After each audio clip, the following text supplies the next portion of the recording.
Hello student, I hope आप सभी लोग अच्छे होंगे।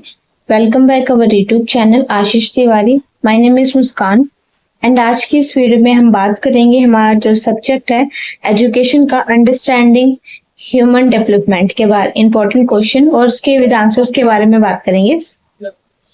ठीक है, इसकी पीडीएफ आपको अगर बाय करनी है किसी को तो नीचे डिस्क्रिप्शन में नंबर दिया गया है, उस पर जाकर वहां से आप ये पीडीएफ बाय कर सकते हैं। अदरवाइज ये वीडियो लेक्चर फ्री है, आप उससे भी अपनी जो एग्जाम की तैयारी है वो कर सकते हैं। ठीक है, अगर किसी को लेनी है तो डिस्क्रिप्शन में नंबर दिया गया है, वहां से जाकर आप ले सकते हो। तो चलिए इस पे जो इम्पोर्टेंट क्वेश्चन हम डिस्कस करेंगे इस वीडियो के अंदर, तो उसको देख लेते हैं। तो हमारा जो सब्जेक्ट कौन सा है, अंडरस्टैंडिंग ह्यूमन डेवलपमेंट, तो मानवीय विकास की समझ। तो क्वेश्चन नंबर फर्स्ट है हमारा कि विकास से आप क्या समझते हो, डेवलपमेंट से आप क्या समझते हो, और ये जो समृद्धि है इसे किस प्रकार से अलग करती है, और मानव विकास के विभिन्न चरण है उसके बारे में भी बताना है। तो हर जो आपको पता है उसका परिचय देख लेते हैं कि आपको भी पता है कि ये जो हर इंसान है वो अपने जीवन में कई चरणों से, मतलब जो कई चरण होते हैं, कितने सारे स्टेप्स होते हैं, उससे होकर वो गुजरता है। तो जन्म से लेकर वृद्ध अवस्था तक ये उनकी पूरे जीवन की यात्रा होती है। तो इस यात्रा में उसका जो शरीर है वो बढ़ता है, सोचने समझने की शक्ति बढ़ती है, व्यवहार में बदलाव आता है। इन सभी बदलावों को हम विकास और वृद्धि कहते हैं। अब ये दो शब्द है अक्सर एक साथ उपयोग किए जाते हैं, लेकिन जो इनका अर्थ है, जो इनका प्रभाव है वो दोनों अलग है। जो विकास शब्द है और जो वृद्धि शब्द है, इन दोनों की परिभाषा, इनका अर्थ वो दोनों ही अलग है। तो इस आंसर में हम यही देखेंगे कि विकास क्या होता है और यह समृद्धि मतलब वृद्धि इससे किस प्रकार से अलग है। तो और साथ में जो मानव विकास के विभिन्न चरण है उसके विकास के सिद्धांत को भी हम इस आंसर में समझेंगे। तो सबसे पहले देखते हैं कि विकास डेवलपमेंट क्या है। तो विकास का मतलब क्या है, जो व्यक्ति के जो संपूर्ण व्यक्तित्व में होने वाले काम और उनके सतत जो परिवर्तन है, सोचने की क्षमता और भावनाएं, भाषा, सामाजिक व्यवहार, नैतिकता, इन सभी में सुधार होता है, तो इसको विकास कहते हैं। जैसे जब एक बच्चा बोलना सीखता है, चलना सीखता है या अपने माता पिता को पहचानने लगता है, ये सभी जो है ये विकास के ही उदाहरण है। लेकिन वृद्धि की बात करें तो वृद्धि का अर्थ है केवल शारीरिक रूप से आकार, लंबाई, चौड़ाई इन सब में बढ़ना। ये एक मात्रात्मक परिवर्तन भी है, ये क्वांटिटेटिव जो परिवर्तन है वो इसमें आता है वृद्धि के अंदर। तो जैसे एक बच्चा है वो 5 साल की उम्र में उसका जो वेट है वो 15 किलो का है, और 6 साल की उम्र में उसका जो वेट है वो 18 किलो का हो गया। तो ये चीज वृद्धि है, क्योंकि ये शारीरिक रूप से इसके अंदर बदलाव आ रहा है, लेकिन वो जो है वो मानसिक रूप से या फिर जो व्यक्ति के जो संपूर्ण व्यक्तित्व है उसके बारे में बात करते हैं, सोचने की क्षमताएं, भावनाएं, भाषाएं, सामाजिक में व्यवहार कैसे करना चाहिए, तो ये चीज डेवलपमेंट के अंदर आती है। तो डेवलपमेंट और जो ग्रोथ है उन दोनों की परिभाषा या अर्थ दोनों ही अलग है। विकास और वृद्धि में क्या अंतर है, तो ये देख लेते हैं। ग्रोथ और डेवलपमेंट, तो जो उनकी प्रकृति है वो शारीरिक है, जबकि डेवलपमेंट की शारीरिक, मानसिक, सामाजिक, भावनात्मक है। और जो प्रकार है इसकी ये मात्रात्मक है ग्रोथ में, और विकास के अंदर ये गुणात्मक है। इसका माप है लंबाई, वजन आदि, इन सब से मापा जा सकता है, और इसको मापना कठिन है डेवलपमेंट में। ठीक है, अवधि ये एक निश्चित उम्र तक ही सीमित रहती है, और लेकिन जो ये विकास है ये जीवन भर चलता रहता है। उदाहरण में देख सकते हैं वजन बढ़ाना, सोचने की क्षमता। ठीक है, तो ये सारी चीजें इसके अंदर आती हैं। तो मानव विकास के विभिन्न चरण क्या है, तो वो देखते हैं। तो मानव विकास को कई चरणों में बांटा गया है। हर चरण में व्यक्ति के विकास की विशेषताएं होती है। जैसे गर्भ व्यवस्था, तो बाइनेटल स्टेज में तो गर्भ में जो भ्रूण का जो विकास होता है उसके बारे में बात की गई है। जब कोई भी लेडी प्रेग्नेंट होती है तो उसको जब भी प्रेगनेंसी कंसीव होती है तो धीरे धीरे करके उसकी जो 9 मंथ की प्रेगनेंसी वो कंप्लीट होती है। उसके बाद जो एक चाइल्ड बोर्न न्यूबॉर्न बेबी है उसका बर्थ होता है। तो धीरे धीरे तो विकास होता है उस बच्चे का, उसकी मतलब गर्भ अवस्था के अंदर। तो गर्भ का जो पूर्ण विकास है वो धीरे धीरे होता है, तो इसको बोलते हैं पेरिटेनल स्टेज। शेषावस्था में, इन्फेंसी में, तो जब जन्म से 2 वर्ष जैसे बच्चा चलना, बोलना, वस्तुओं को पहचानना, ये सब चीजें सीखता है। और बाल्यावस्था में, अर्ली चाइल्डहुड में, ये 2 से 6 वर्ष की आयु होती है। इसमें भाषा, सामाजिकता और जो आत्मनिर्भरता है उसका विकास होता है। मध्य अवस्था के अंदर जो मिडिल चाइल्डहुड है, ये 6 से 12 वर्ष के बच्चे के बीच में बात की जाती है। इसमें ये पढ़ाई करना, खेल और नैतिक जो समझ है, दोस्ती का महत्व समझना, इन सब चीजों को ये मिडिल चाइल्डहुड में सीखता है 6 से 12 वर्ष की आयु में। किशोर अवस्था, तो एडोलेंस की बात करें 12 से 18 वर्ष की, मतलब वो जो 12 से 18 वर्ष का जो समय होता है उसको एडोलेंस कहते हैं। किशोर अवस्था, तो ये शारीरिक बदलाव जैसे आवाज, शरीर, ये सब चीजें चेंज जाती हैं गर्ल्स में और बॉयज के अंदर। तो आत्मचिंतन और जो पहचान की खोज है, इन सब चीजों में बदलाव होता है। तो प्रौढ़ावस्था, तो एडल्टहुड जैसे नौकरी, विवाह, परिवार, जिम्मेदारी की भूमिका, ये सब चीजें इस एडल्टहुड में हमें मिल जाती हैं। वृद्धावस्था, तो ओल्ड एज में जो शरीर है वो कमजोर हो जाता है, लेकिन जो अनुभव है और जो समझ है वो इनके अंदर अधिक होता है वृद्धावस्था के अंदर, ओल्ड एज में। विकास और वृद्धि के सिद्धांत क्या है? तो विकास जो निरंतर है वो क्रमिक होता है। ये एक ऐसी सतत प्रक्रिया होती है जो जन्म से मृत्यु तक ही चलती रहती है। और जो विकास है वो सामान्य जो क्रम में होता है, मतलब जो सभी बच्चे ऐसे पहले सिर उठाना, फिर बैठना, फिर चलना सीखते हैं ना, ये एक सामान्य क्रम है, एक मतलब एक सीरियल वाइज चलता रहता है। बच्चे का जो विकास है वो इस क्रम टाइप में होता है, धीरे धीरे करके अलग अलग स्टेप्स के थ्रू होता रहता है उनका विकास। तो जो विकास की गति है, जो इनका व्यक्ति विशेष, इन सब पे निर्भर करती है। हर बच्चा है वो अलग समय पर बोलना या चलना सीखता है। हर बच्चे की जो स्थिति है वो अलग अलग होती है, सब बच्चों की सेम नहीं होती है। तो विकास है वो समग्र होता है, ये केवल शारीरिक नहीं बल्कि मानसिक, सामाजिक और भावनात्मक रूप से भी इसका विकास होता है। तो विकास जो है वो सिर से पांव की दिशा में होता है। ऐसे पहले सिर का नियंत्रण होता है, फिर हाथों का, फिर पैरों का। ठीक है, तो विकास जो है वो विभिन्न अंगों में असमान गति से होता है। जैसे कोई बच्चा जल्दी बोलना सीख जाता है तो कोई जल्दी दौड़ना, लेकिन कोई बहुत देर देर से बोलना सीखता है, और किसी को चलने में, दौड़ने में बहुत देर में उनको मूवमेंट आती है। तो जो सभी बच्चों के अंग है वो अलग तरीके से काम करते हैं। हर किसी का मतलब जो ग्रोथ करने का, जो डेवलपमेंट करने का जो भी डिसीजन होता है, मतलब अलग अलग तरीकों से होता है। उनकी जो गति है वो अलग होती हैं, हर किसी की सेम नहीं होती है। निष्कर्ष, तो विकास और वृद्धि दोनों ही व्यक्ति के जीवन में आवश्यक है, लेकिन ये एक दूसरे से अलग है, क्योंकि वृद्धि जो है वो शरीर से जुड़ी होती है, जबकि जो विकास है वो व्यक्ति के संपूर्ण व्यक्तित्व से संबंधित होता है। तो मानव जीवन में विकास के अनेक चरण भी होते हैं, इसके बारे में हमने अभी बात की है। और जो हर चरण है उसकी अपनी विशेषताएं होती है। इन सिद्धांतों को जानकर हम अपने माता पिता, शिक्षक, समाज, बच्चों के विकास को बेहतर तरीके से समझ सकते हैं, और फिर उनके लिए अनुकूल वातावरण भी हम तैयार कर सकते हैं।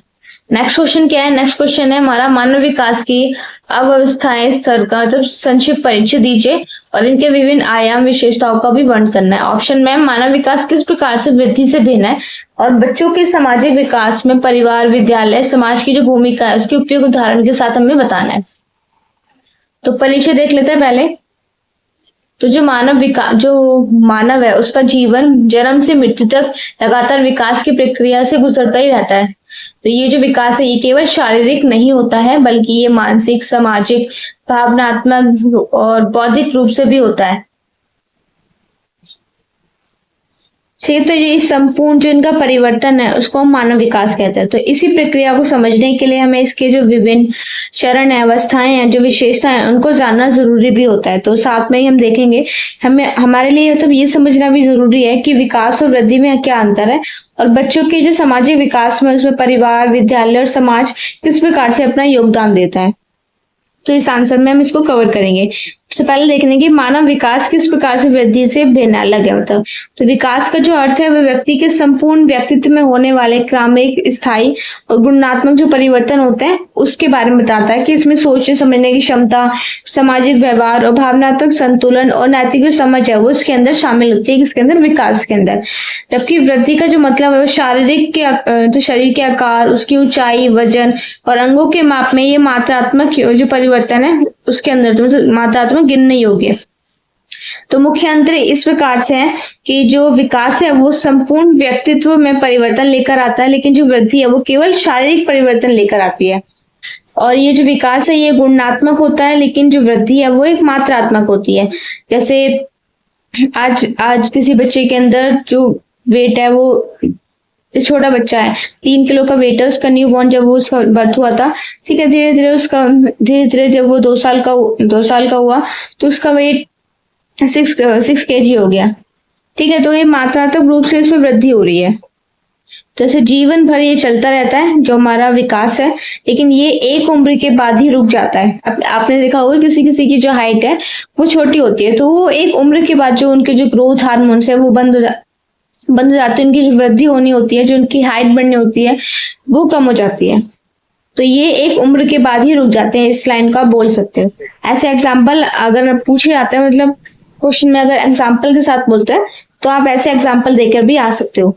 तो वैसे इसको मापना कठिन हो, जो विकास है इसको मापना कठिन होता है, लेकिन जो ये वृद्धि है इसको मापा जा सकता है, जैसे कद से या वजन से।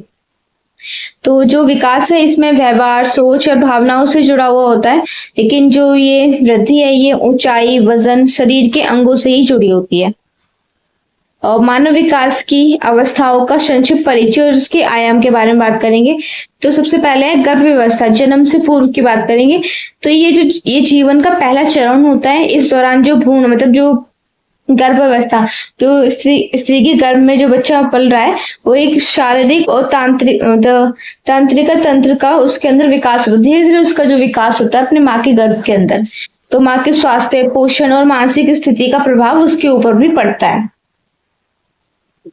शैशवावस्था में तो जन्म से 2 वर्ष तक तो ये बच्चा बोलना, चलना, पहचानना, रोना, हंसना, ये सब सीखता है शैशवावस्था में। तो ये शारीरिक और संवेदिक जो विकास है उसका प्रारंभिक चरण होता है।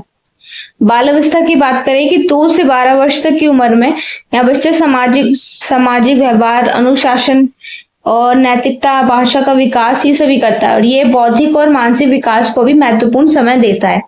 किशोर अवस्था की बात करें, ये 13 से 19 वर्ष तक चलता है। तो शारीरिक जो परिवर्तन होते हैं ना, जैसे ऊंचाई बढ़ाना, आवाज बदलना, हार्मोनल जो परिवर्तन होते हैं वो इसके अंदर होते हैं, किशोर अवस्था के अंदर। आत्मचिंतन और आत्मविश्वास, स्वतंत्र जो विचारधारा है उसका विकास भी किशोर अवस्था के अंदर ही होता है। युवा अवस्था की बात करें जो 20 से 40 वर्ष तक की आयु के बीच में होता है, इसमें यह आत्मनिर्भरता, करियर और पारिवारिक जो जीवन है उसकी शुरुआत इस टाइम में होती है। निर्णय लेने की क्षमता और जो सामाजिक जिम्मेदारी है वो उसके अंदर ही बढ़ती है। और प्रौढ़ावस्था में जो 40 से 60 वर्ष तक की आयु के बीच में होता है, इसमें अनुभव मिलता है हमें, ज्ञान और स्थिरता का समय इस टाइम में होता है। सामाजिक और जो पारिवारिक नेतृत्व है उसकी भूमिका को निभाया जाता है। वृद्धावस्था की बात करें तो इसमें ये 60 से जितने भी जो 60 वर्ष से लेकर उससे ऊपर के जितने भी होते हैं वो सभी वृद्धावस्था के अंदर आते हैं। शारीरिक क्षमताएं इसमें घटती हैं, लेकिन जो अनुभव है और जो मार्गदर्शन की क्षमता है वो इनके अंदर बढ़ती ही रहती है। आत्मसंतुलन, जीवन मूल्य और शांति की जो भावना है वो इनके अंदर विकसित होती है वृद्धावस्था के अंदर। तो नेक्स्ट पॉइंट है कि बच्चों के सामाजिक विकास है उसमें परिवार, विद्यालय और समाज की क्या भूमिका है। हाँ, तो इसका फर्स्ट पॉइंट है कि परिवार की भूमिका। तो जो परिवार बच्चे का पहला सामाजिक समूह होता है, जहाँ बच्चा यहाँ पर बोलना, बड़ों का सम्मान करना, आदतें और संस्कार सभी इनके निर्देशों में मतलब इनके सामने ही देखता है। उदाहरण, तो यदि माता पिता आपसी प्रेम और सहयोग से रहते हैं तो बच्चा भी वही व्यवहार को अपनाता है। सेकंड पॉइंट है विद्यालय की भूमिका। तो इसमें विद्यालय की क्या भूमिका है। जो विद्यालय है उसमें बच्चा विभिन्न बच्चों से, शिक्षकों के साथ रहना सीखता है। नियम, अनुशासन, सहयोग, प्रतिस्पर्धा और जिम्मेदारी जैसी जो सामाजिक योग्यता है उसका विकास होता है इस विद्यालय के अंदर। तो जो उदाहरण है समूह में मतलब कार्य करना, ग्रुप में कार्य करना, और बच्चा टीम वर्क ऐसे जो नेतृत्व है इन सभी चीजों को सीखता है कि साथ में बैठकर कोई भी काम करना, कार्य करना, अपना होमवर्क करना। तो ये सारी चीजें में विद्यालय के अंदर ही सिखाई जाती है। समाज की क्या भूमिका है। तो समाज में रहकर ये बच्चा अपने वास्तविक जो जीवन की स्थितियां हैं वो देखता है, और समाज के नियम, परंपराएं और जो मूल्य हैं इन सभी चीजों को समझता भी है। जैसे मेलों, त्योहारों, सांस्कृतिक जो कार्यक्रम है उसमें भाग लेकर वह सामाजिक व्यवहार और जो परंपरा है उन सब चीजों को सीखता है। उदाहरण में देख सकते हैं जब बच्चा किसी सांस्कृतिक कार्यक्रम में भाग लेता है तो उसमें जो आत्मविश्वास और सामाजिक संपर्क है वो बढ़ जाता है। निष्कर्ष, तो मानव विकास एक ऐसा जटिल और जीवन भर चलने वाली ऐसी प्रक्रिया है जो केवल शारीरिक बदलाव नहीं बल्कि जो मानसिक, सामाजिक और भावनात्मक क्षेत्रों में भी होती है। तो ये वृद्धि से बिल्कुल ही अलग है, क्योंकि वृद्धि केवल शरीर के माप तक ही सीमित होती है। बच्चे के सामाजिक विकास में परिवार में सबसे पहला जो सबसे पहला जो शिक्षक होता है, विद्यालय उसे सामाजिक व्यवहार सिखाता है और समाज उसे व्यवहारिक जीवन का अनुभव करवा देता है। तो एक बच्चे के समग्र विकास के लिए इन तीनों का सहयोग होना सकारात्मक वातावरण का अत्यंत आवश्यक है। नेक्स्ट क्वेश्चन है हमारा क्वेश्चन नंबर 3। सामाजिक अंतःक्रिया से आप क्या समझते हैं और ये कैसे सामाजिक व्यवहारों को आकार देती है? और ऑप्शन में ही है कि सामाजिक अंतःक्रिया से आप क्या समझते हैं, सेम ये चीज पूछिए। और सामाजिक अंतःक्रिया से जो उत्पन्न होने वाले जो किन्हीं दो सरकारों और विकास की जो विस्तार रूप से इसकी चर्चा करनी है हमें इसके अकॉर्डिंग। तो आंसर देखते हैं इसका। परिचय, इसे जो मनुष्य है वो एक सामाजिक प्राणी है, वो अकेले नहीं रह सकता है, वो अपने जीवन की जो अधिकतर गतिविधियां हैं दूसरों के साथ मिलकर ही करता है। मनुष्य जन्म से ही समाज में रहना, सीखना, समझना, व्यवहार करना ये सब शुरू कर देता है। जब दो या दो से अधिक व्यक्ति आपस में संवाद, व्यवहार या क्रिया प्रतिक्रिया में भाग लेते हैं तो उसे समाज अंतःक्रिया कहा जाता है। जैसे ये जो समाज है वो हमारे जीवन का एक मूल आधार बन गई है, जो व्यक्ति के सामाजिक व्यवहार उनको आकार देने में मदद करती है, साथ में समाज को चलाने में भी ये कायम रहती है। सामाजिक अंतःक्रिया क्या है? तो सामाजिक अंतःक्रिया का अर्थ यही है कि दो या दो से अधिक जो व्यक्ति है उनके बीच में होने वाली क्रियाएं, प्रतिक्रियाएं, जैसे जिनमें वो एक दूसरे के व्यवहार को समझते हैं, उसमें प्रतिक्रिया भी देते हैं और सामाजिक जो संबंध है उसका निर्माण करते हैं। तो इसमें जो बातचीत होती है, इशारा होता है, हाव भाव, विचार विमर्श होता है, सहयोग होता है, प्रतिस्पर्धा होती है, संघर्ष होता है, ये सारी चीजें शामिल होती है। इसी को सामाजिक अंतःक्रिया कहते हैं। उदाहरण के लिए हम देखते हैं, एक बच्चा जब अपने माता पिता से बात करता है तो वो सामाजिक अंतःक्रिया है। जब दो छात्र मिलकर समूह में पढ़ाई करते हैं या खेल खेलते हैं तो वो सामाजिक रूप से एक दूसरे के साथ जुड़े रहते हैं। और सामाजिक अंतःक्रिया सामाजिक व्यवहार को कैसे आकार देती है? तो ये देखते हैं कि जो सामाजिक अंतःक्रिया के माध्यम से ही व्यक्ति ये सीख सकता है कि समाज में किस प्रकार का व्यवहार करना चाहिए और किस प्रकार का हमें नहीं करना चाहिए। तो ये जो ठीक है, तो ये सामाजिक जो व्यवहार है उसके लिए माना जाता है कि किस प्रकार करना चाहिए, किस प्रकार का नहीं। और उसे सामाजिक नियम, परंपराएं, मूल्य और जो भूमिका निभाने की समझ है, ये चीज हमें सामाजिक अंतःक्रिया ही प्रदान करती है। अब मेन पॉइंट देख लेते हैं। समाज, जैसे फर्स्ट पॉइंट है हमारा, सामाजिक भूमिका निभाना सीखता है। जैसे बच्चा है वो धीरे धीरे पुत्र, छात्र, मित्र, नागरिक आदि की भूमिकाएं समझता है और उनको निभाने लग जाता है। सेकंड पॉइंट है नैतिकता और अनुशासन में समाज में कैसे बोलना है, किस तरह का व्यवहार करना है, और ये सामाजिक संबंध के माध्यम से ही ये हमें समझ में आता है। सहयोग और प्रतिस्पर्धा का भाव, तो ये समूह में काम करने, खेल कूद, शिक्षा में सामाजिक अंतःक्रिया के कारण ही सहयोग मिलता है और प्रतिस्पर्धा करना ये भी सीख जाता है। सामाजिक मूल्य, परंपराएं, जैसे नमस्कार करना, बड़ों का सम्मान करना, ये सभी जो सामाजिक व्यवहार है ये सामाजिक अंतःक्रिया से ही बनते हैं। सामाजिक अंतःक्रिया से उत्पन्न होने वाले दो सरोकार, उनका विकास, तो सामाजिक अंतःक्रिया इसमें कई सामाजिक सरोकार, कंसर्न जो उत्पन्न होते हैं, जो व्यक्ति और समाज है उन दोनों के विकास में हेल्पफुल मतलब सहायक होते हैं। इनमें दो मुख्य सरोकार नीचे दिए गए हैं, वो देखना है। सामाजिक एकता, सोशल कंसेशन, तो जब व्यक्ति आपस में बातचीत करते हैं, सहयोग करते हैं, एक दूसरे की भावनाओं को समझते हैं तो समाज में एकता और सामंजस्य भी बढ़ता है। सिर्फ विभिन्न जैसे धर्म, जाति, भाषा, संस्कृति के अलग अलग जो लोग हैं वो एक दूसरे को समझने लगते हैं। ऐसे किसी त्योहार, जैसे होली, ईद के अवसर पर विभिन्न समुदाय के लोग हैं वो एक दूसरे से मिलते हैं। ये सामाजिक एकता का ही प्रतीक बनता है विकास। तो इससे जो सामाजिक पहचान बनती है, सामाजिक संघर्ष की संभावना है वो कम हो जाती है, लोग एक दूसरे के सहयोगी बन जाते हैं, जिससे समाज स्थिर रहता है और स्थिर और शांतिपूर्ण तरीके से रहता है। सामाजिक नियंत्रण और अनुशासन, तो जो व्यक्ति है वह समाज के नियम, अपेक्षा उन सभी को तभी समझ पाता है जब वह समाज में दूसरों के साथ जुड़ता है और उनकी प्रतिक्रियाओं को भी समझता है। सामाजिक जो अंतःक्रिया है उनके माध्यम से समाज के जो नियम है वो स्वयं व्यक्ति के व्यवहार से ही आ जाते हैं।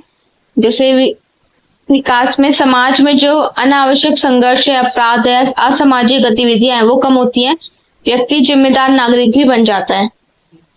निष्कर्ष, तो सामाजिक जो अंतःक्रिया है वो केवल लोगों के बीच संवाद या संपर्क नहीं, बल्कि ये व्यक्ति के व्यक्तित्व निर्माण और सामाजिक व्यवस्था के जो संचालन है उसकी नींव भी है। ये न केवल सामाजिक व्यवहार को आकार देती है बल्कि सामाजिक सरोकार से एकता, सहयोग, अनुशासन और नैतिकता को भी विकसित करती है। तो सामाजिक जो अंतःक्रिया है उससे समाज में लोगों के बीच संबंध भी बनते हैं, साथ में समाज जो चलता है वो अपनी व्यक्तित्व और अपने कर्तव्य अधिकार को समझ पाता है। इसलिए सामाजिक विकास के लिए सकारात्मक और स्वास्थ्य सामाजिक अंतःक्रिया अत्यंत आवश्यक है। क्वेश्चन नंबर 4 है, नेक्स्ट क्वेश्चन, किशोर अवस्था के दौरान पहचान के जो निर्माण है उसको प्रभावित करने वाले कौन से कारक हैं? उदाहरण के साथ हमें अपने उत्तर में इसको समझाना है और किशोर अवस्था की अवधारणा को स्पष्ट करना है। विभिन्न जो संस्कृतियों में किशोर अवस्था के पहलुओं के बारे में भी बताना है। परिचय है कि मनुष्य के जीवन में कई अवस्थाएं होती हैं, जैसे बचपन, किशोर अवस्था, युवा अवस्था, भ्रूण अवस्था, वृद्ध अवस्था। तो इन सभी में किशोर अवस्था है वो एक बहुत ही महत्वपूर्ण और संवेदनशील दौर होता है। ये वो समय होता है जब बच्चे ना तो पूरी तरह से बच्चे रहते हैं और ना ये पूरी तरह से वयस्क, मतलब पूरी तरह से एडल्ट हो जाते हैं। तो इस टाइम में क्या होता है, ये अवस्था में शारीरिक, मानसिक और भावनात्मक सामाजिक बदलाव है बहुत तेजी से होता है। इससे उनकी सोचने की क्षमता है, पहचान, व्यवहार, इन सब पर गहरा प्रभाव पड़ता है। तो इस आंसर में हम किशोर अवस्था की परिभाषा और इसकी पहचान और साथ में इसके जो निर्माण से प्रभावित होने वाले कारक हैं, विभिन्न जो सांस्कृतिक किशोर व्यवस्था के पहलुओं को उदाहरण के साथ समझेंगे। तो किशोर अवस्था की परिभाषा बतानी है। जो किशोर अवस्था है वो संक्रमण काल है जो बचपन से वयस्कता के बीच आता है। ये आमतौर पर 13 से 19 वर्ष की आयु के बीच में माना जाता है। हालांकि ये कुछ लोगों में ना बहुत थोड़ा जल्दी से देर से भी शुरू हो सकता है। इस समय में बच्चों का जो शरीर, दिमाग, सामाजिक जो सोच है वो पूरी तरह से बदल के रख देती है। मुख्य विशेषता है कि शारीरिक परिवर्तन, जो कद बढ़ना, आवाज में बदलाव, हार्मोनल परिवर्तन, यौन विशेषताओं का विकास इस टाइम में ही होता है।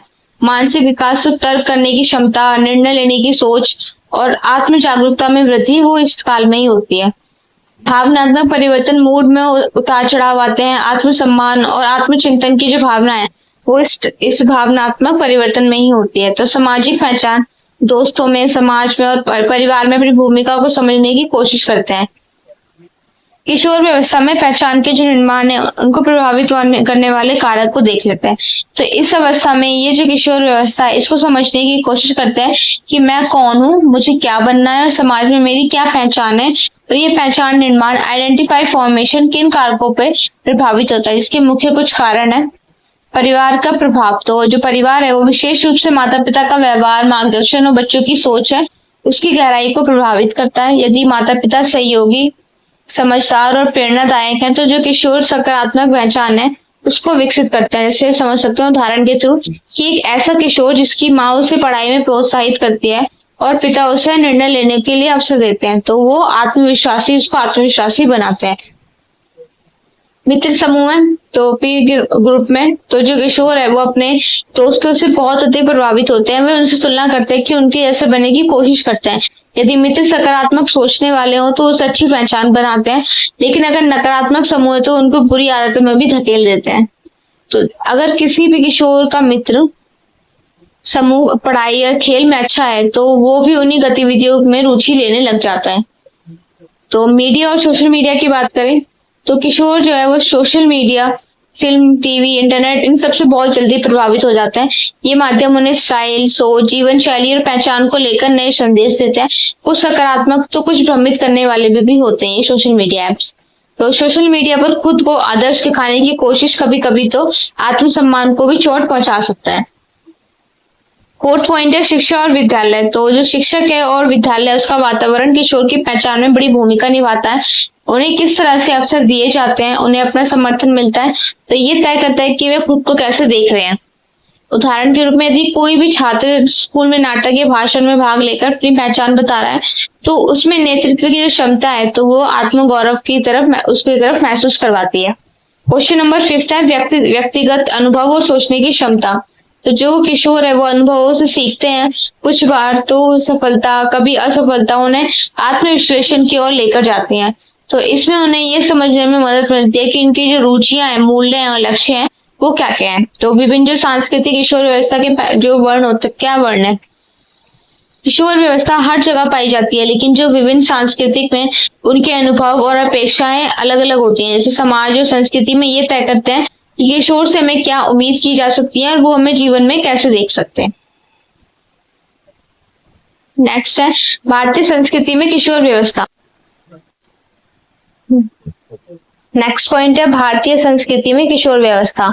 तो भारत में जहाँ परिवार केंद्रित संस्कृति है, जहाँ पर आज भी माता पिता का निर्णय अधिक माना जाता है, तो हमारी भारतीय संस्कृति किशोर व्यवस्था के रूप उसमें दिखाता है। ऐसे कई बार जो किशोर होते हैं, जो वो अपनी पहचान बनाने की कोशिश में परिवार की उम्मीदें और अपनी इच्छाओं के बीच उलझ जाते हैं। जैसे मर्यादा, नैतिकता, परंपराओं का महत्व अधिक होता है, शिक्षा, मर्यादा, इन सब का महत्व अधिक होता है। पश्चिमी संस्कृति जैसे अमेरिका, यूरोप, यहाँ स्वतंत्रता और आत्मनिर्णय को बहुत महत्व दिया जाता है। यहाँ पर जो किशोर हैं वो जल्दी नौकरी करना, अकेले रहना, अपनी पसंद से करियर चुनना, ये सभी वो खुद ही डिसाइड करते हैं। वो अपनी पहचान खुद तय करने की कोशिश करते हैं, जिससे जो उनकी आत्मनिर्भरता है वो बढ़ती है, सेल्फ कॉन्फिडेंस है वो बढ़ता है। लेकिन कभी कभी जो है वो असमंजस में और अकेलेपन की भावना भी उनके अंदर आ जाती है। आदिवासी और पारंपरिक संस्कृतियां, तो जो पारंपरिक समाज है उसमें किशोर व्यवस्था को सामाजिक अनुष्ठान के माध्यम से व्यस्तता में प्रवेश की जो प्रक्रिया है उसको माना जाता है। जैसे कुछ जो अफ्रीकी, एशियाई जो जनजाति है उसमें किशोर विशेष रस्म होती है या चुनौतियां, इन सब से गुजरते रहते हैं ताकि उन्हें व्यसक माना जाए। ओके, जो निष्कर्ष देख लेते हैं, किशोर व्यवस्था जो होती है वो व्यक्ति के जीवन का बहुत ही संवेदनशील और निर्णायक समय होता है। इस समय में उनकी पहचान बनती है, वो ये तय करते हैं कि वो क्या है, उन्हें क्या बनना है, उनके समाज में क्या भूमिका होगी आगे। तो इसी पहचान को बनाने में परिवार, विद्यालय, दोस्त, समाज और मीडिया सभी की जो भूमिका है वो इनके साथ में होती है। साथ में ये समझना भी आवश्यक होता है कि जो सभी संस्कृति में जो किशोर जो अलग अलग जो अपेक्षाएं होती है ना उनकी, वो की जाती है, उनसे उनके सोचने, उनके जीवन जीने के तरीके को प्रभावित करती हैं। इसलिए किशोरों को सहयोग, मार्गदर्शन और सकारात्मक जो वातावरण है वो देने की जरूरत होती है, जिससे वो आत्मविश्वासी, संतुलित और समझदार व्यक्ति भी बन सकते हैं। नेक्स्ट क्वेश्चन है हमारा क्वेश्चन नंबर 5। ब्रॉफने-वर्नर द्वारा दिए गए सिद्धांत के अनुसार बच्चे के विकास को प्रभावित करने वाले जो परिवार, स्कूल, संस्कृति की भूमिका का पता लगाना है और कोलबर्ग द्वारा जो नैतिक विकास के विभिन्न स्तर है उनके चरणों को भी उदाहरण के तौर पे समझना है। तो परिचय देख लेते हैं कि हर बच्चा एक विशेष सामाजिक और सांस्कृतिक वातावरण में जन्म लेता है जो उसके शारीरिक, मानसिक और नैतिक विकास को प्रभावित करता है। तो दो प्रसिद्ध मनोवैज्ञानिक और यूरी ब्रॉफने-वर्नर और जो लॉरेंस कोलबर्ग है, उन्होंने बच्चों के विकास को समझने के लिए अलग अलग सिद्धांत दिए थे। ब्रॉफने-वर्नर ने बच्चों के सामाजिक विकास पर जोर दिया था, जबकि जो कोलबर्ग है उन्होंने नैतिक विकास के मॉरल डेवलपमेंट के बारे में समझाया था। तो इस आंसर में हम इन दोनों सिद्धांतों के बारे में पढ़ेंगे।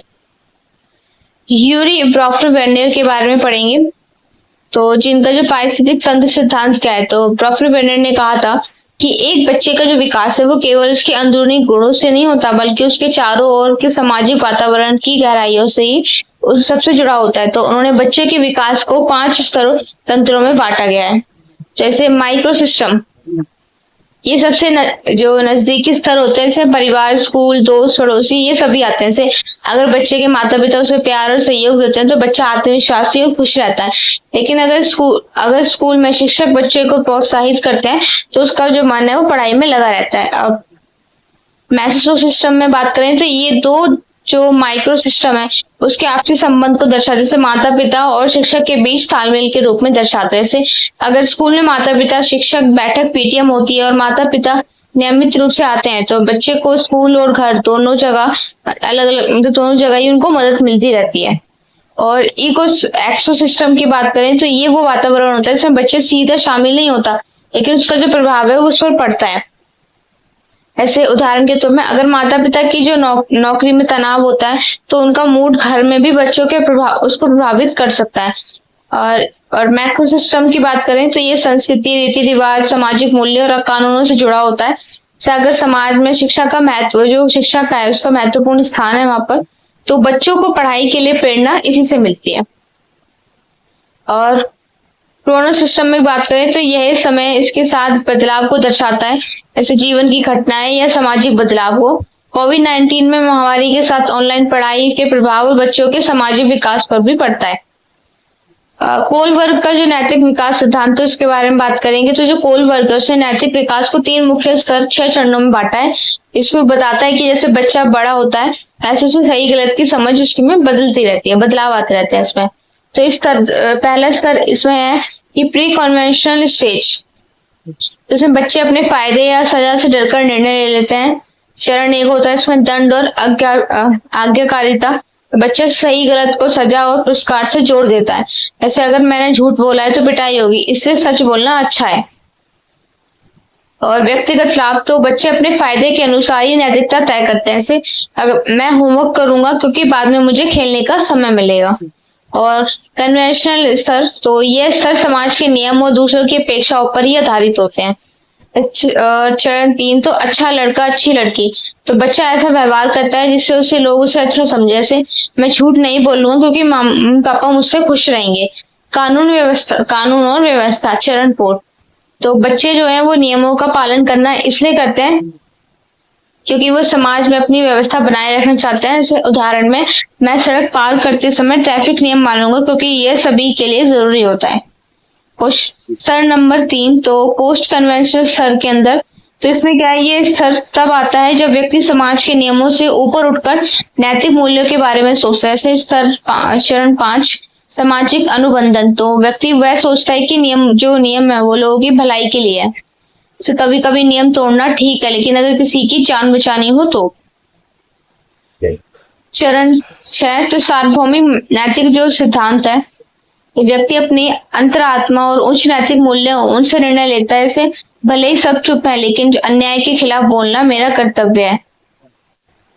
निष्कर्ष है कि ब्रोफनेर और जो कूलवर्ग, इन दोनों ने बच्चों के विकास की गहराइयों को समझाया है। और ब्रोफनेर का जो सिद्धांत है वो यही बताता है कि परिवार, स्कूल, संस्कृति और समाज बच्चों के विकास में योगदान कैसे करते हैं। वही कूलवर्ग का सिद्धांत हमें सिखाता है कि बच्चों की जो नैतिक समझ है उसमें कैसे कैसे धीरे धीरे परिवर्तन होते हैं। तो इन दोनों सिद्धांतों को समझने में माता पिता, शिक्षक, समाज बच्चों को बेहतर तरीके से मार्गदर्शन दे सकते हैं और एक नैतिक व संतुलित जो नागरिक है उसके रूप में ही उनको विकसित भी कर सकते हैं। क्वेश्चन नंबर 6 है हमारा, क्या आपको लगता है कि मानव विकास पर्यावरणीय शक्तियों से प्रभावित होते हैं? और बॉफनर बर्नर के विकास के पारिस्थितिक सिद्धांत की सहायता से चर्चा कीजिए। बच्चों के विकास में बच्चों के पर्यावरण की जो प्रमुखता है, जो भूमिका है, वो उसके बारे में बताना है। उपयुक्त उदाहरणों के साथ ही अपने उत्तर के बारे में उसका समर्थन कीजिए। तो परिचय की, हर इंसान जन्म के समय एक शुद्ध पन्ने की तरह होता है। उसका व्यक्तित्व, सोचने की तरीका, भावनाएं, व्यवहार समय के साथ साथ विकसित होते हैं। तो ये विकास केवल उसके जैविक गुण जैसे अनुवांशिकता पर ही निर्भर नहीं होता, बल्कि उसके पर्यावरण से गहराइयों से प्रभावित होता है। प्रसिद्ध जो मनोवैज्ञानिक उरी ब्रोफनर, उन्होंने बताया कि मानव विकास के बहुत सारे वातावरण की जो देन है उसमें परिवार, समाज, संस्कृति और मानव जैसे जो कारक हैं, इन सभी से इनका काफी असर डालते हैं। ऐसे इस आंसर में हम इसी बात को समझेंगे कि मानव विकास पर्यावरणीय शक्तियों से किस तरह से प्रभावित होते हैं। यही समझेंगे कि बच्चे के विकास में उसका पर्यावरण, जो वातावरण है, वो कितना महत्वपूर्ण है। तो क्या मानव विकास पर्यावरणीय शक्तियों से प्रभावित होते हैं? हाँ, मानव विकास का जो पर्यावरण है वो बहुत गहरा प्रभाव डालता है इनके ऊपर। एक बच्चा अपने आसपास के लोगों से, संस्थाओं से, नियमों और संस्कृतियों से ही सीखता है और उन्हीं के अनुसार उनका जो व्यक्तित्व है वो एक आकार ले लेता है। अगर बच्चों को सहयोगी, प्यार भरा जो शिक्षा का जो महत्व देने वाला वातावरण मिलता है तो वे आत्मविश्वासी और बुद्धिमान और नैतिक बनता है। लेकिन यदि वातावरण उपेक्षा, हिंसा और असमानता से भरा हो तो उसका जो विकास है वो बाधित हो जाता है और अलग ही पर्यावरण में उनका जो विकास होता है। ब्रोफनर बर्नर का जो पारिस्थितिक तंत्र है, तो उसमें जो ब्रोफनर बर्नर ने सिद्ध किया है कि मानव विकास एक वृत्ताकार संरचना में होता है। इसमें 5 स्तर होते हैं। इन सभी स्तरों को व्यक्ति के विकास पे काफी प्रभाव डालता है। तो माइक्रो सिस्टम की बात करें तो ये जो पर्यावरण, ये वो वातावरण होता है जिसमें बच्चा सीधे भाग लेता है, जैसे परिवार, स्कूल, दोस्त, ये सभी। उदाहरण में यदि माता पिता बच्चे से स्नेह पूर्वक बात करते हैं तो उसे निर्णय लेने की आजादी देते हैं, तो जो बच्चा है वो आत्मनिर्भर बनता है। अगर स्कूल में शिक्षा प्रेरणादायक तो बच्चा भी पढ़ाई में रुचि लेता है। मैक्रो सिस्टम, तो ये अलग अलग माइक्रो सिस्टम के बीच के संबंध को ही दिखाता है। उदाहरण में अगर जो माता पिता है वो स्कूल की गतिविधियों में भाग लेते हैं और शिक्षकों से बातचीत करते हैं तो बच्चे हैं वो स्कूल और घर दोनों में ही उनको मदद मिल जाती है, क्योंकि वो आपस में कोऑपरेट करते हैं। दोनों ही आपस में बातचीत करके दोनों बच्चे की जो सिचुएशन है उसके बारे में बताते हैं। तो इससे जो बच्चा है उसमें स्कूल से मदद मिलती है, घर से भी मदद मिलती है उसको। तो इकोसिस्टम की बात करें तो ये वो वातावरण होता है इसमें बच्चा सीधा भाग नहीं लेता है, बल्कि उसका जो प्रभाव है उसके बच्चों पर असर डालता है। ऐसे अगर बात करें, यदि माता पिता की नौकरी में तनाव है तो वो बच्चों पर चिल्लाने लग जाते हैं या समय से उन्हें कुछ समय नहीं दे पाते हैं, तो इससे बच्चे का जो मानसिक विकास है वो प्रभावित हो सकता है। मैक्रो सिस्टम की बात करें तो ये समाज की संस्कृति, कानून, रीति रिवाज, सामाजिक जो मूल्य इन सब से जुड़ा होता है। ऐसे यदि किसी समाज में लड़कियों की शिक्षा को महत्व दिया जाता है तो वहां की जो लड़कियां हैं वो आत्मनिर्भर और महत्वाकांक्षी भी बन सकती हैं। और क्रोनल सिस्टम की बात करें तो ये समय के साथ साथ व्यक्ति के जीवन में आने वाले बदलावों के बारे में दिखाता है। यदि किसी बच्चे के माता पिता का तलाक हो जाता है तो उसके जो भावनात्मक और सामाजिक विकास है वो इससे भी काफी प्रभावित होते हैं। बच्चों के विकास में पर्यावरण की क्या भूमिका होती है, तो इसमें बताया गया है बच्चे का जो विकास है वो केवल स्कूल की किताबों से नहीं होता है, बल्कि उसके चारों ओर की जो परिस्थितियां होती हैं वहां पे जो निरंतर रूप से इन सभी चीजों से उसका जो विकास जो इन सब चीजों से वो प्रभावित हुए होते हैं। अब नीचे दिए गए कुछ उदाहरण के रूप में हम इसको समझेंगे। जैसे परिवार का वातावरण, तो सकारात्मक ये है कि यदि घर में प्यार सहयोग का माहौल हो तो बच्चा भावनात्मक रूप से संतुलित रहता है। लेकिन अगर इसका नकारात्मक प्रभाव यह है कि अगर झगड़े, मारपीट, उपेक्षा का अगर वातावरण तो बच्चे को डरपोक या आक्रामक उसको बना देता है, चिड़चिड़ा बना देता है। स्कूल और शिक्षक, तो एक प्रेरणादायक शिक्षक बच्चे में आत्मविश्वास और नेतृत्व की जो भावना है उसको विकसित कर सकते हैं। उदाहरण, यदि शिक्षक बच्चे की तारीफ करता है तो वह अगली बार और भी बेहतर करने की कोशिश करता है। और दोस्तों और सहपाठियों का प्रभाव क्या होता है, यदि बच्चा अच्छे दोस्तों के साथ हो तो उसमें सहयोग, सहभागिता और सहानुभूति विकसित होती है। जैसे टीम गेम्स में खेलना उसे सहयोग, इसकी भावनाएं इसको सिखाती है। समाज और मीडिया, तो टीवी, मोबाइल और सोशल मीडिया में भी बच्चे के जो व्यवहार है उसको प्रभावित करते हैं। जैसे यदि जो बच्चा है वो हिंसात्मक कार्टून देखता है तो उसे वे दूसरों को मारने या तंग करने की कोशिश भी कर सकता है, क्योंकि वो गलत चीजें देख रहा है। सोशल मीडिया और समाज जो मीडिया है, सोशल मीडिया के थ्रू से गलत मैसेज कन्वे हो रहा है। तो निष्कर्ष की बात करते हैं तो ये स्पष्ट होता है कि मानव विकास जो है वो पर्यावरणीय शक्तियों से काफी ज्यादा प्रभावित होता है।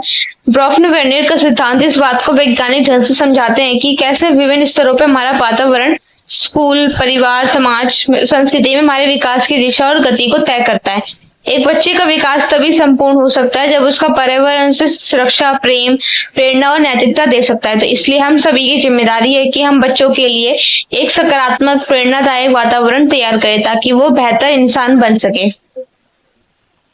क्वेश्चन नंबर 7 है, बाल व्यवस्था की जो अवधारणा है उसको परिभाषित करना, साथ में ही इसके विभिन्न जो परिप्रेक्ष्य है इसको समझिए और बाल व्यवस्था के जो प्रभावित करने वाले कारक है उनके बारे में बताना है। इसके ऑप्शन में एक है कि मूल जो मनोसामाजिक संघर्ष है उसके संदर्भ में एरिक एरिक्सन द्वारा दिए गए मनोसामाजिक विकास के विभिन्न जो चरण है उनके बारे में बताना है, और प्रत्येक व्यक्ति हर एक चरण में कैसे गुजरता है इसके बारे में बताना है। परिचय, जो बचपन है, बाल्य व्यवस्था इंसान के जीवन का अत्यंत महत्वपूर्ण चरण है जो उसके पूरे व्यक्तित्व की नींव रखती है, और इस टाइम में बताते हैं कि अनुभव, वातावरण और सामाजिक संपर्क व्यक्ति के सोचने, समझने या व्यवहार करने के तरीके को गहराई से उसके ऊपर प्रभावित करते हैं। इस आंसर में बाल व्यवस्था की परिभाषा, दृष्टिकोण, प्रभाव डालने वाले कारक, इन सभी को समझेंगे।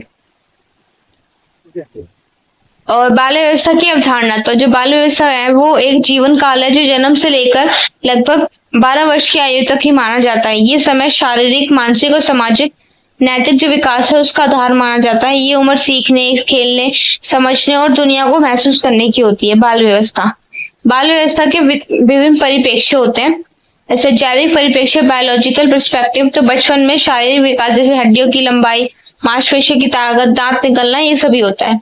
जैसे एक 5 साल का बच्चा पहले से ही तेज दौड़ सकता था और सीढ़ियां भी चढ़ सकता है। संख्यानात्मक परिप्रेक्ष्य, तो कॉग्निटिव जो पर्सपेक्टिव है इसमें ये बुद्धि, सोचने, समझने और भाषा के विकास से ही जुड़ा होता है। तो 6 साल का बच्चा कहानी सुनकर उसका अर्थ समझने लग जाता है। सामाजिक परिप्रेक्ष्य, सोशल पर्सपेक्टिव में बात करेंगे तो बच्चे इस समय परिवार, दोस्त और शिक्षकों के साथ रिश्ते बनाना सीखते हैं। तो स्कूल में बच्चा टीम वर्क करता है, दोस्ती और सहयोग की जो भावना है वो सीखता है। तो ये सामाजिक परिप्रेक्ष्य के उसमें अंडर में आता है। भावनात्मक परिप्रेक्ष्य की बात करें तो बच्चा अपने और दूसरों की जो भावना है उसको पहचानता है, व्यक्त करना सीख जाता है। तो अगर उसका दोस्त उदास है तो वो उसे गले लगा लेता है। तो ये भावनात्मक परिप्रेक्ष्य के अंदर बाल व्यवस्था को प्रभावित करने वाले मुख्य कारक कौन से हैं? तो पारिवारिक वातावरण। तो यदि माता पिता का प्यार, सहयोग और अनुशासन बच्चे के व्यवहार को गहराई से प्रभावित करता है। जैसे सहयोगी जो माता पिता हैं वो आत्मविश्वासी बच्चे को जन्म देते हैं। पोषण और स्वास्थ्य। तो संतुलित आहार और अच्छी सेहत बच्चे के संपूर्ण विकास के लिए जरूरी होते हैं। उदाहरण के कुपोषण से बच्चों का जो मानसिक और शारीरिक विकास है वो धीमा हो सकता है। शिक्षा और स्कूल। तो शिक्षा केवल पढ़ाई नहीं है बल्कि सामाजिक कौशल और व्यवहार सीखने का एक माध्यम भी है। सामाजिक और आर्थिक स्थिति। तो गरीबी और आर्थिक जो कमजोरी है वो कई बार बच्चों के अवसरों को सीमित कर देती है। सांस्कृतिक परंपरा। तो बच्चे अपने आसपास के जो रीति रिवाज है उससे सामाजिक जो मूल्य है उन सबको सीखता है। तो एरिक एरिक्सन का मनुष्य सामाजिक विकास सिद्धांत के बारे में बात करेंगे।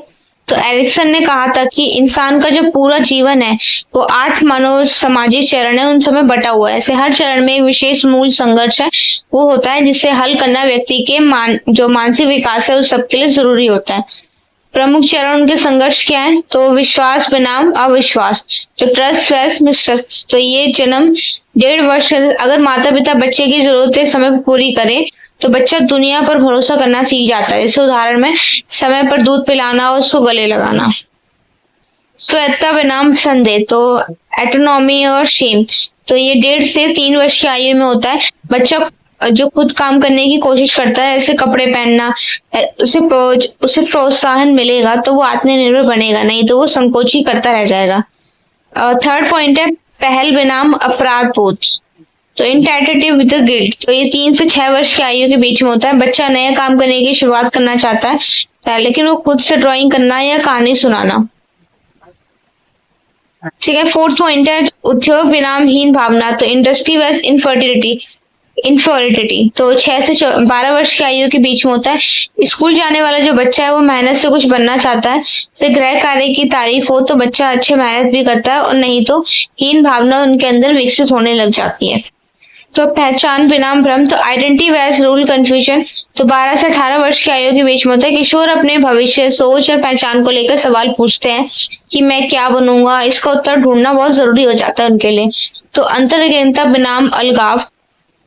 ये 20 से 40 वर्ष की आयु के बीच में होता है। व्यक्ति गहरे संबंध बनाना चाहता है, यदि नहीं बना सका तो उसे अकेलापन भी महसूस करता है।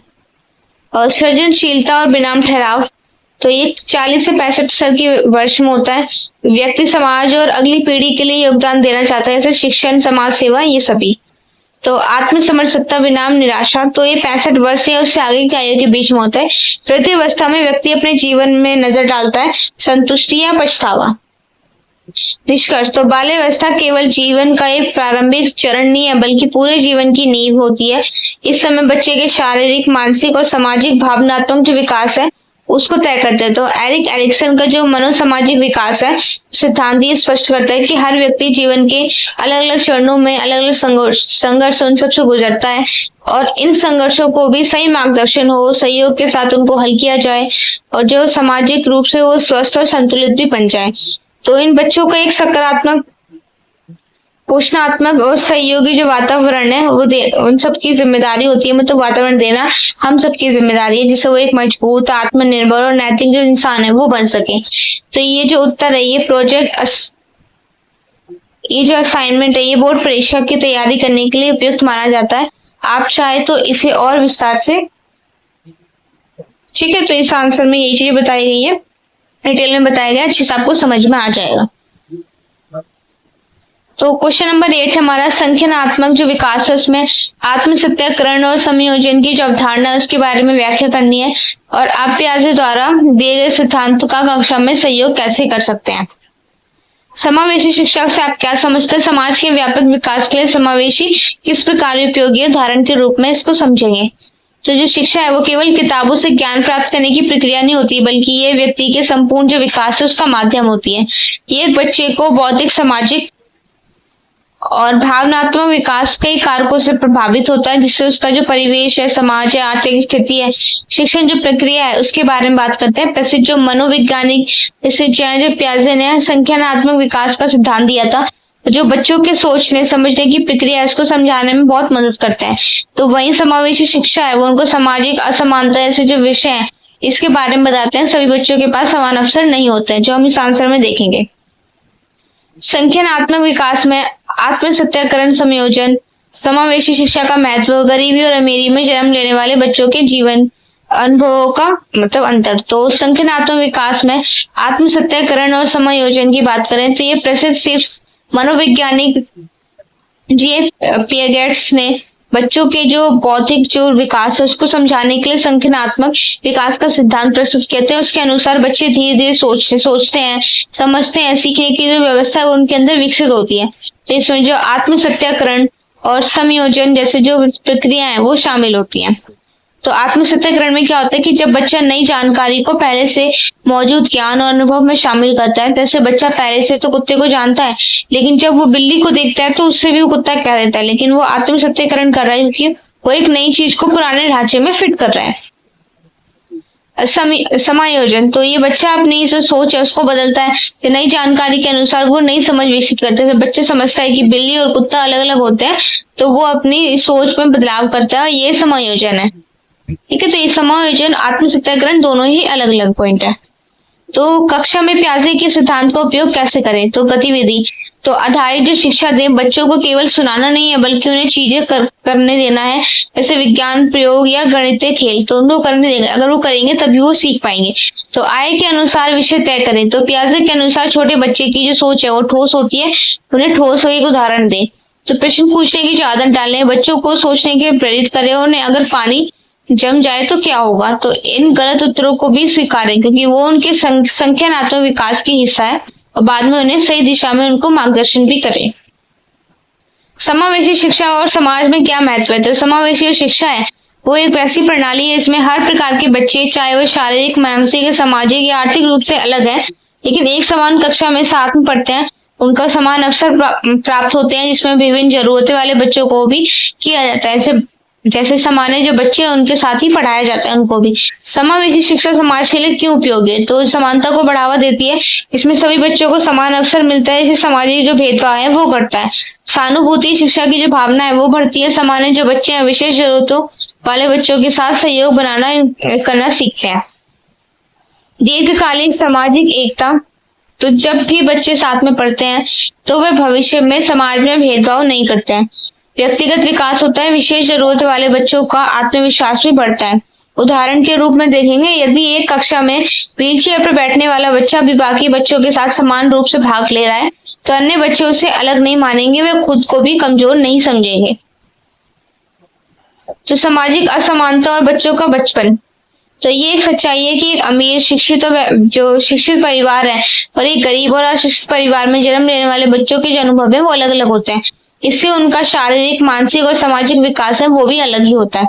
अमीर और शिक्षित परिवार के बच्चे तो उन्हें शिक्षा, पोषण और स्वास्थ्य भावनाएं जो होती हैं, सुरक्षाएं वो मिलती हैं। माता पिता शिक्षित होते हैं इसलिए बच्चों को पढ़ने, सोचने और बात करने का जो सही माहौल दे देते हैं, लेकिन उनके पास इंटरनेट, किताबें और जो गतिविधियां हैं उसके संसाधन भी उनके पास मौजूद होते हैं। गरीब और अशिक्षित परिवार के बच्चों के अंदर कभी कभी तो उन्हें ठीक से खाना, पढ़ाई के लिए समय भी नहीं मिल पाता है, लेकिन आर्थिक तंगी के कारण वे स्कूल छोड़कर काम करने लग जाते हैं। तो अशिक्षित माता पिता बच्चे की पढ़ाई में भी मदद नहीं कर पाते। ऐसे उदाहरण के रूप में देखेंगे कि एक अमीर परिवार का बच्चा है वो अंग्रेजी स्कूल में पढ़कर कंप्यूटर सीख रहा होता है, जबकि एक गरीब परिवार का बच्चा है वो शायद स्कूल में भी नसीब ना हो और बचपन में ही उसे मजदूरी भी करने लग जाती है।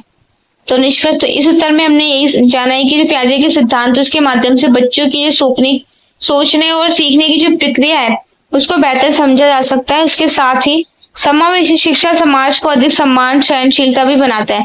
लेकिन यदि ये सच भी है कि समाज में मौजूद आर्थिक और शैक्षणिक असमानताएं वो बच्चे के विकास में गहरा असर डालती हैं, अगर हमें एक न्यायपूर्ण समावेशी शिक्षा बनाना है तो सभी बच्चों को समान शिक्षा, विकास के अवसर देने होंगे, चाहे वो किसी भी जाति, वर्ग या परिस्थिति से आए हो।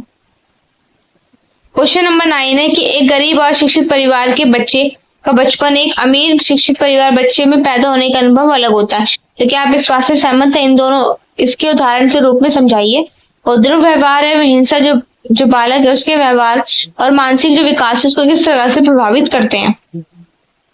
तो परिचय देख लेते हैं पहले। का परिचय देख सकते हैं कि जो हर बच्चे का जो बचपन है वो उसके जीवन की एक नींव होती है। जो ये वो समय होता है जब वो अपने आसपास की जो दुनिया है उसको समझता है, उसको सीखता है और धीरे धीरे वो एक ही व्यक्ति के रूप में विकसित भी होता है। जैसे सभी बच्चे, उनका बचपन एक जैसा नहीं होता है कि उसमें उनके पारिवारिक, आर्थिक और सामाजिक जो हालात हैं वो उनके अनुभवों को अलग करते हैं। तो साथ में यदि किसी बच्चे को दुर्व्यवहार या हिंसा का सामना करना पड़े तो वो मानसिक और भावनात्मक रूप से उनका जो विकास है वो इस चीज पर भी उनके ऊपर असर डालता है। तो इस आंसर में यही तो मुख्य बातों के ऊपर हम बात करेंगे। गरीब, अशिक्षित और अमीर शिक्षित परिवारों के बीच में बच्चों के अनुभवों का अंतर और दुर्व्यवहार और हिंसा के जो बच्चों के मानसिक और सामाजिक विकास पे क्या प्रभाव डालते हैं। तो सामाजिक और आर्थिक स्थिति के अनुसार बचपन का अंतर। तो हम ये कह सकते हैं कि गरीब और अमीर परिवार में जन्म लेने वाले बच्चों के अनुभव है वो अलग होते हैं। इसका यही कारण है कि उनके पास उपलब्ध संसाधन होते हैं, पारिवारिक शिक्षा स्तर होता है, देखभाल और अवसर होते हैं। अमीर और शिक्षित परिवार में पैदा हुए बच्चे, तो ऐसे बच्चों को अच्छे स्कूल, ट्यूशन, स्वास्थ्य सेवाएं, पौष्टिक भोजन ये सब मिलता है। उनके माता पिता पढ़े लिखे होते हैं और बच्चों को सही दिशा में उनको मार्गदर्शन भी देते हैं। तो वो बच्चों के साथ साथ समय भी बिताते हैं और कहानियां सुनाते हैं, किताबें पढ़ने की आदत डालते हैं। तो एक बच्चा जो अंग्रेजी माध्यम स्कूल में पढ़ता है तो उसके पास कंप्यूटर, लाइब्रेरी और खेल की जो सुविधाएं वो सब होती हैं और वो आत्मविश्वास से भरपूर होते हैं। गरीब और अशिक्षित परिवार में बच्चे जो पैदा होते हैं उनमें क्या अंतर है कि ऐसे बच्चे हैं ना, कई बार 2 वक्त की जो भोजन है वो उनको मुश्किल हो जाता है। आर्थिक मजदूरी के कारण उन्हें स्कूल छोड़कर काम करना पड़ता है। तो अशिक्षित बच्चे हैं वो माता पिता की शिक्षा में, मतलब माता पिता बच्चों की जो पढ़ाई से मदद नहीं कर पाते हैं। कभी कभी तो स्कूल शिक्षा को जरूरी भी नहीं समझते हैं वो। तो एक बच्चा जो खेत में मजदूरी करता है या घरेलू काम में लगा रहता है तो वो जो स्कूल और बच्चों से वंचित रह जाता है। नतीजा क्या निकल के आता है कि अमीर बच्चे अवसरों के साथ आगे बढ़ जाते हैं जबकि गरीब बच्चे संघर्ष करते रह जाते हैं। दोनों बच्चों के आत्मविश्वास, सोचने की क्षमता और व्यक्तिगत जो अंतर है उसमें काफी अंतर दिखाई देता है। तो दुर्व्यवहार और हिंसा का बच्चों को क्या प्रभाव पड़ता है। तो दुर्व्यवहार यानी बच्चों के साथ जो गलत तरीके से व्यवहार करना, चाहे वो शारीरिक हो, मानसिक हो या भावनात्मक हो, तो बच्चे को कई हिंसा या डर के माहौल में उनको ढकेल देता है। तो उसका जो मानसिक विकास है वो रुक जाता है। दुर्व्यवहार के प्रकार, तो शारीरिक दुर्व्यवहार होता है जैसे मारना, पीटना, चोट पहुंचाना, और मानसिक दुर्व्यवहार से डांटना, अपमान करना, डराना। तो अपेक्षा ऐसे जो बच्चों की जरूरत है उसकी उनको अनदेखा किया जाता है और यौन दुर्व्यवहार में बच्चों की जो भावनात्मक और जो मानसिक सुरक्षा है उसको तोड़ दिया जाता है। तो बच्चों पर असर क्या होता है इसका। तो बच्चे हैं वो चुपचाप डरपोक बन सकते हैं और फिर से वो गुस्सैल या आक्रामक भी हो सकते हैं। ऐसे दूसरों पर भी भरोसा नहीं होता है, वो अकेलेपन भी महसूस करने लग जाता है। आत्मसम्मान और आत्मविश्वास में भारी कमी आ जाती है, उनका पढ़ाई में मन नहीं लगता है, कई बार तो वो स्कूल से भी डरने लग जाते हैं। तो किशोर अवस्था में ऐसे बच्चे गलत संगति में पड़ सकते हैं और अस्वास्थ्य का जो शिकार है वो हो सकते हैं, गलत संगति का शिकार भी हो सकते हैं। जैसे एक बच्चा जिसे घर में हमेशा मारा पीटा जाता हो, स्कूल में भी वो सहमे सा रहता है, किसी से बात नहीं करता, धीरे धीरे पढ़ाई में पिछड़ने लग जाता है। इसका समाधान क्या है कि बच्चों को प्यार और सुरक्षा देना सबसे जरूरी है। अगर कोई भी बच्चा चुपचाप डरा हुआ परेशान दिखे तो उसकी मदद करनी चाहिए। माता पिता और शिक्षक को बच्चों के साथ सहानुभूति, समझदारी से पेश आना चाहिए। परामर्श सेवाएं और जो बाल अधिकार की जो जानकारी है वो देना जरूरी है। निष्कर्ष क्या है कि बचपन किसी भी व्यक्ति की जिंदगी का सबसे संवेदनशील निर्णायक समय होता है। अगर एक बच्चा अच्छे माहौल, प्रेम, शिक्षा के साथ बड़ा होता है तो वह भविष्य में भी आत्मनिर्भर, समझदार नागरिक बनता है। वहीं अगर उसे अभाव, हिंसा और दुर्व्यवहार का सामना करना पड़े तो उसका जो विकास है वो प्रभावित भी होता है। समाज का हर सदस्य, माता पिता, शिक्षक, पड़ोसी, सरकार, ये सभी को इस हमारी जिम्मेदारी लेनी चाहिए कि हर बच्चा एक सुरक्षित, प्यार भरा अवसर से भरा बचपन मिले, चाहे वो किसी भी वर्ग या परिवार से क्यों ना आता हो। तो ये जो उत्तर है परीक्षा, प्रोजेक्ट या असाइनमेंट के लिए उपयुक्त होता है। सरल भाषा में अगर देखेंगे तो आप चाहे तो इसे छोटा या उसको गहराई से विस्तार पूर्वक भी लिखवाया जा सकता है। नेक्स्ट क्वेश्चन है हमारा क्वेश्चन नंबर 10, जिसमें हमें 4 पॉइंट्स को बताना है। तो ये पंचकोश सिद्धांत के बारे में बताना है, समावेशन और विविधता, बाल दुर्व्यवहार और मानव विकास में मुद्दे और बहस के बारे में बताना है।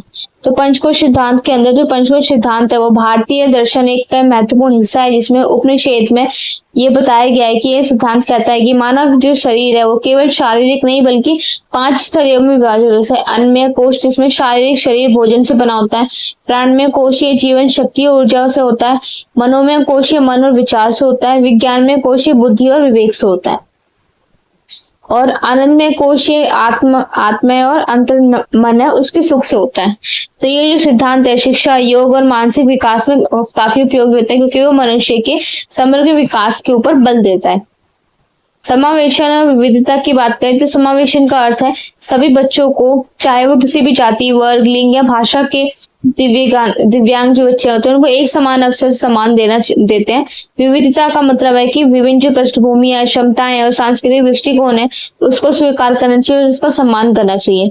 एक कक्षा में दृष्टिबाधित बच्चों को ब्रेल में किताबें उपलब्ध कराना और साथ में ही सभी छात्रों को एक साथ सीखने का अवसर देना, ये समावेशन और विविधता का पालन करना होता है।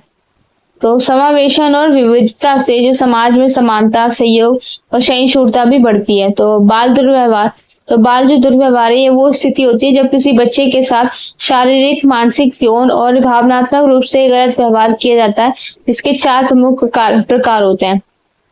शारीरिक दुर्व्यवहार, मानसिक और भावनात्मक दुर्व्यवहार, यौन दुर्व्यवहार और उपेक्षा। ठीक है, तो बाल जो दुर्व्यवहार है वो बच्चों के मानसिक विकास, आत्मविश्वास और व्यवहार पर भी नकारात्मक असर डालते हैं और उनके जो जीवन भर के विकास है उनको भी प्रभावित कर सकता है। इसलिए समाज और परिवार का जो बच्चों की सुरक्षा के लिए सजग रहना ही चाहिए, उनके लिए सजग रहना चाहिए। तो मानव विकास के मुद्दे और बहस के बारे में बात करें तो मानव विकास एक ऐसी जटिल प्रक्रिया है जिसमें कई मुद्दे और बहस सामने आती है। ऐसे प्रकृति बनाम पोषण, इसमें क्या विकास अनुशासित जैसे माता पिता से ही होता है या पर्यावरण से। तो लगातार बनाम जो चरणबद्ध विकास है वो क्या विकास धीरे होता है या विशेष चरणों में। जो सांस्कृतिक जो प्रभाव है इसमें हर समाज में जो विकास की जो अवधारणा है वो एक जैसी है, लेकिन जो लैंगिक समानता है, शिक्षा है, तो क्या लड़के और लड़कियों के बीच समान अवसर मिलते हैं। तो इन सभी चीजों के बारे में बात करते हैं। तो ये जो बहसें हैं ये मानव विकास को बेहतर ढंग से समझने और नीतियां बनाने में ही सहायक होती है। ठीक है, तो हमारी ये जो 10 क्वेश्चन है कंप्लीट हो गए। किसी कोई डाउट है तो पूछ सकता है। इसकी पीडीएफ आपको डिस्क्रिप्शन में नंबर दिया गया है, वहां से जाकर मिल जाएगी। 30 रुपीज का प्राइस है पीडीएफ का। अगर किसी को लेनी है तो वो ले सकते हैं, अदरवाइज आप वीडियो देखकर भी अपनी जो एग्जाम की तैयारी वो कर सकते हैं। मिलते हैं हमारी नेक्स्ट वीडियो में। नेक्स्ट आपका एग्जाम कौन सा है ये कमेंट बॉक्स में कमेंट करके बता दीजिए, नेक्स्ट वीडियोस पर ही अपलोड हो जाएगी।